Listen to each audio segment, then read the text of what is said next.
My daughter, Maggie Jean, was born on August 31st, 2015 in London, Kentucky. During my pregnancy, there were some concerns with Maggie's kidneys dilating, but she was born perfectly healthy with no kidney issues. We were asked to stay in the hospital an extra day due to a mild case of jaundice, but after a day of phototherapy, we were ready to go home.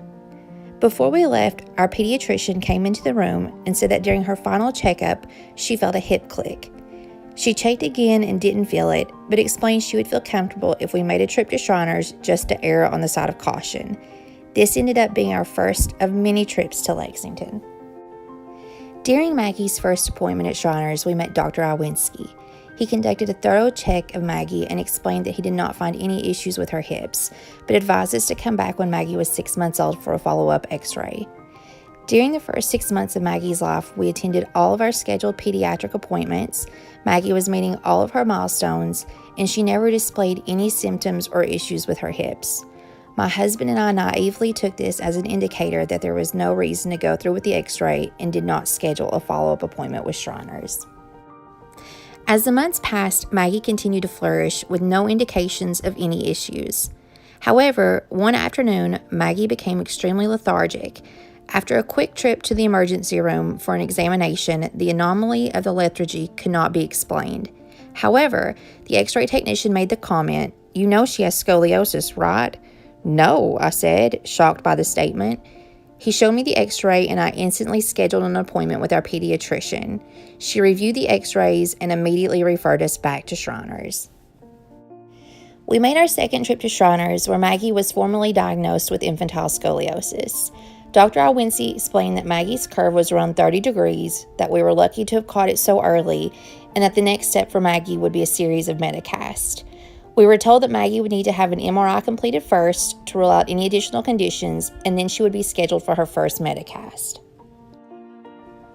As a parent, I was unaware of how quickly scoliosis could progress, and unfortunately, we faced multiple setbacks that delayed our first cast. Our first appointment for the MRI had to be rescheduled after the pediatric sedation team was unable to insert an IV successfully after multiple attempts in Maggie's arms, hands, feet, and neck. We were then rescheduled for Maggie to go back and be placed under general anesthesia.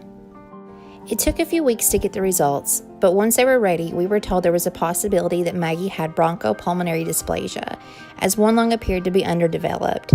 This was an issue we had to resolve first before continuing with the cast.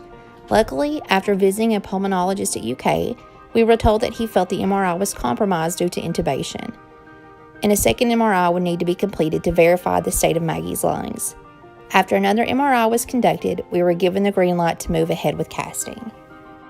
Unfortunately, these setbacks resulted in Maggie's curve quickly worsening to the point that it was clearly visible to anyone who looked at her. Another x-ray was performed prior to the cast, and we found that Maggie's curve was now at 55 degrees. In an attempt to prepare myself for what life would be like with a child in a Mehta cast, I quickly took to Google and YouTube, searching for any advice from other parents. Astonishingly, the information was very limited. I found one video of a family showing how they changed the shirt placed under their child's Mehta cast, and a blog written by another mother who documented her child's journey. I read every word she had written and relied very heavily on her experience to prepare for the first cast. The day had finally arrived for Maggie's first cast. We loaded into the car early that morning and made our way to Lexington. I can remember the sense of dread I had looking at my baby and imagining what she was getting ready to experience. Once we arrived, Maggie changed into her gown and was showered with lots of fun toys by the staff to keep her occupied. The time finally came for Maggie to be taken back, and they allowed us to hold and rock her one final time. We were told the procedure would probably last around an hour. Looking back, I was still in a state of denial and couldn't fully understand the magnitude of what to expect once she returned. We sat anxiously by the phone as the minutes passed, trying to anticipate what it would be like when they finally brought her back into the room. After what felt like the longest hour of my life, the phone rang and we were told that we could proceed into the room to speak with Dr. Iwinski. Dr. Iwinski was very encouraging as he assured us that everything went well and another x-ray would need to be taken to ensure the cast was maximizing all chances of correction. It was then time to go back into the room, and let me just preface this by saying There are no words to accurately explain the heartbreak I felt as they passed my daughter to me, and I realized that I could no longer feel the warmth of her chest against mine. I could no longer feel the beating of her little heart. I couldn't rub my hands across her back as I shushed her and tried my best to convince us all that everything was going to be okay.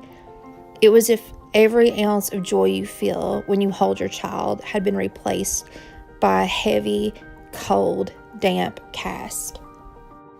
I remember Maggie looking at me with terror in her eyes as she screamed in fear and confusion. She kept pulling at the top of the cast, trying so desperately to remove this foreign object from her body. I didn't know what to do but to cry with her until the exhaustion finally took over and she fell asleep. I know this experience sounds terrible, and it was, but that was not how our day ended. When we were at our lowest, a glimmer of hope in the form of a nurse named Cassandra walked into the room. Our fear must have been palpable because she jumped right into action and completely changed our frame of mind. She reminded me that this cast that I hated so much was actually a blessing. Scoliosis isn't just a slight curve of the spine. This is something that, if not treated, could be fatal in babies and young children. Just a few short years ago, our options could have been spinal fusions or halo gravity traction, but that wasn't the case for Maggie. This cast was giving us the possibility to cure our daughter gently and with no invasive surgeries. I'm not going to lie and say the next week was easy, because it wasn't. Maggie had a difficult time walking because the extra weight was affecting her balance. She couldn't sit up straight because she would cry from the cast bulging into her legs. And she didn't sleep for more than a few hours at a time because she wasn't strong enough to roll her body over and would break down in frustration. It was all worth it though. Maggie didn't know it, but I did. I knew this was something we had to embrace and be grateful for. I joined a support group assembled by Heather Hyatt Montoya, the most tenacious mother I've ever had the pleasure of knowing.